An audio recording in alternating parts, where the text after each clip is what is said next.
అందరికీ నమస్కారం అండి. జగన్మోహన్ గారు ప్రతి నెల 2-3 తేదీల్లో బెంగళూరు నుంచి వచ్చి తాడేపల్లిలో పెట్టే ప్రెస్ మీట్లో భాగంగా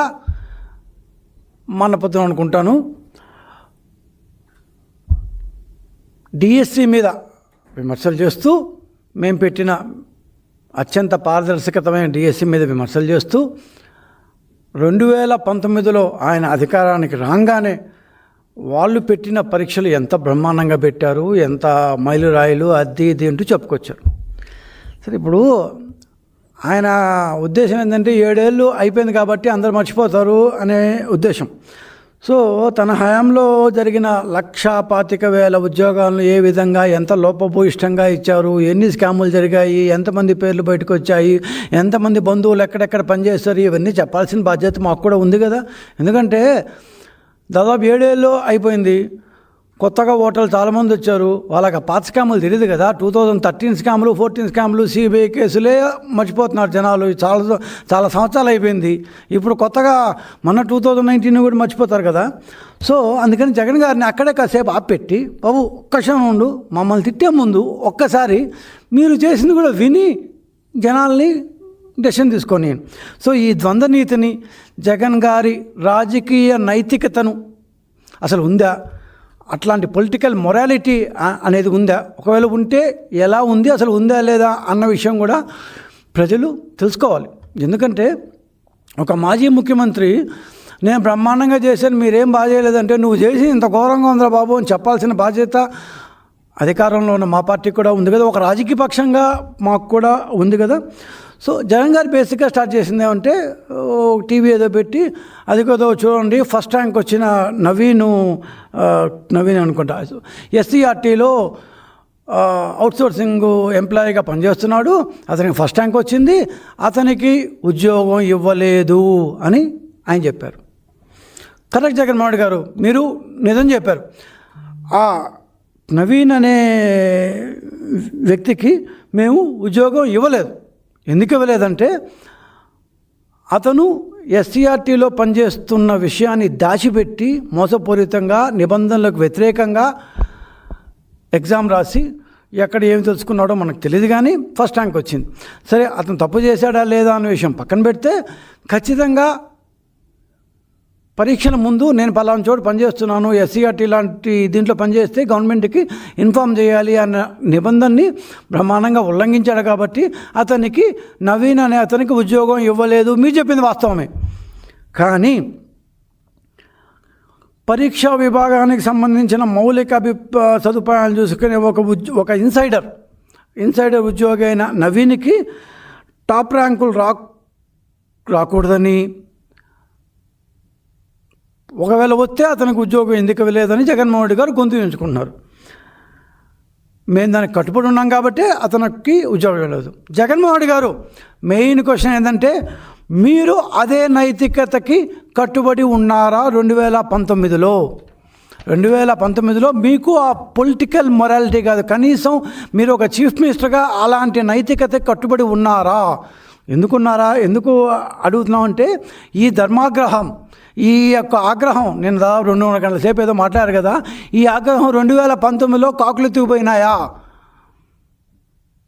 మీ ప్రభుత్వం 2019 సెప్టెంబర్లో రిక్రూట్మెంట్ చేపట్టినప్పుడు ఇట్లాంటి నవీన్లు ఒకరు కాదు, మా దగ్గర ఒకరున్నారు, అతను కనిపెట్టాం, ఉద్యోగం ఇవ్వలేదు. ఇట్లాంటి నవీన్లు ఒకరు కాదు, దాదాపు మాకు లెక్క తెలిసే 20-25 మంది దాకా నవీన్లు బయటపడ్డారు. మీ అంతర్గత అనుచరులు, మీ కాంటాక్ట్ డేటా ఆపరేటర్లు, మీకు నచ్చిన సామాజిక వర్గానికి చెందిన వాళ్ళు, మీ ఊరి వాళ్ళు, మీ ప్రాంతం వాళ్ళు, మీ నాయకుల అనుచరులు, రకరకాలుగా మీరు ఏకంగా 1,25,000 ఉద్యోగాలతో మీ అనుచరుల కోసం ఒక ప్రభుత్వ నియామక సంక్షేమ పథకాన్ని మొదలుపెట్టారు. ఇది నేను చెప్పింది కాదు, అప్పట్లో మీకు చాలా దగ్గరగా ఉన్న నాయకుడు ఆయన చెప్పింది, ఆయన పేరు చెప్తా. సో మీరు ఈరోజు వచ్చి కూర్చొని పరీక్షల యొక్క మెరిటోక్రసీ, పరీక్ష రిక్రూట్మెంట్ యొక్క ప్రతిభను గురించి మీరు ఉపన్యాసాలు ఇవ్వడం అస్సలు బాలే. ఎందుకంటే మీ 2019 మచ్చలేనిదని మీరు అంత నమ్మకంగా చెప్తున్నారు కాబట్టి అసలు నిజాలు ఒక్కొక్క పాయింట్ వైజ్ చెప్పాల్సిన బాధ్యత మా మీద ఉంది. ఈ రాష్ట్ర ప్రజలు దయచేసి 2019 సెప్టెంబర్లో జగన్మోహన్ రెడ్డి గారు చేసిన అత్యంత లోపభూయిష్టమైన 1,25,000 ఉద్యోగాలను, సచివాలయ ఉద్యోగాలు ఎంత ఘోరంగా చేశారో పాయింట్ బై పాయింట్ చెప్తాను.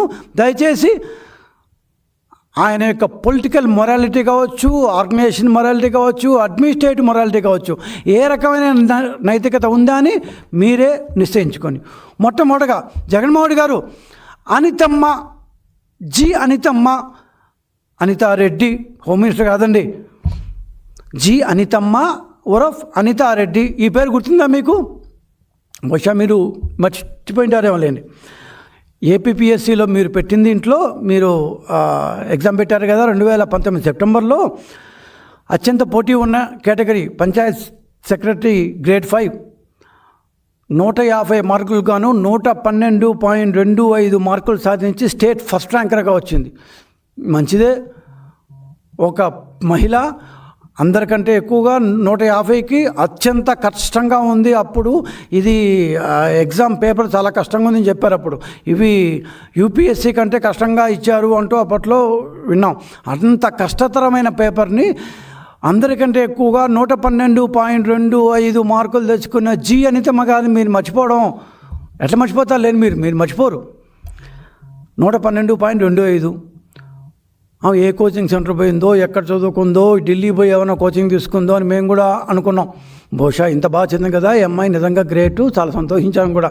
ఒక మహిళగా అందరినీ ఓడించింది, సూపర్ అనుకున్నాం.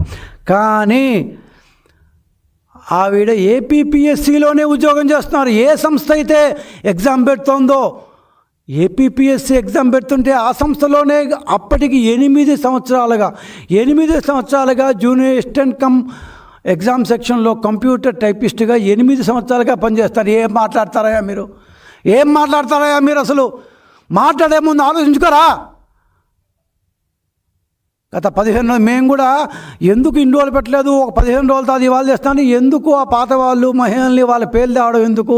ఏదో జరిగిపోయింది, అప్పుడు ఏదో చేసుకున్నారులే, పాప ఇన్ని రోజుల నుంచి ఉద్యోగం చేసుకున్న వాళ్ళ పేర్లు తేవడం ఎందుకు? మేము కూడా నిజంగా చెప్పాలంటే చాలా నైతికతతో బాగుండదు, వదిలేద్దాము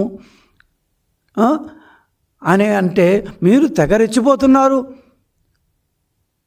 అనితమ్మ ఒక్కరే కాదు, విజయవాడలో ఏపీపీఎస్సీ ఆఫీస్లోనే అప్పటికి 8 ఏళ్ళుగా యాక్టివ్ అవుట్సోర్సింగ్ జూనియర్ కంప్యూటర్ అసిస్టెంట్గా ఆమె పనిచేస్తుంటే ఫీల్డ్ వెరిఫికేషన్లో తెలియంది.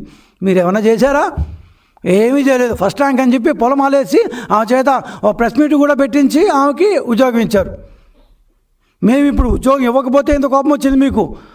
ఏపీపీఎస్సీలోనే 8 సంవత్సరాలుగా పనిచేస్తున్న అనితమ్మకు ఉద్యోగం ఇస్తే మేమేమనాలి?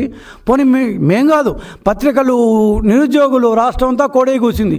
మీరు ఏమన్నా చేశారా? ఏమీ చేయలేదు. ఆమెకి ఉద్యోగం ఇచ్చారు, మేము ఉద్యోగం ఇవ్వలేదు. ఇట్టాన్ని పనిచేసిన వాడికి.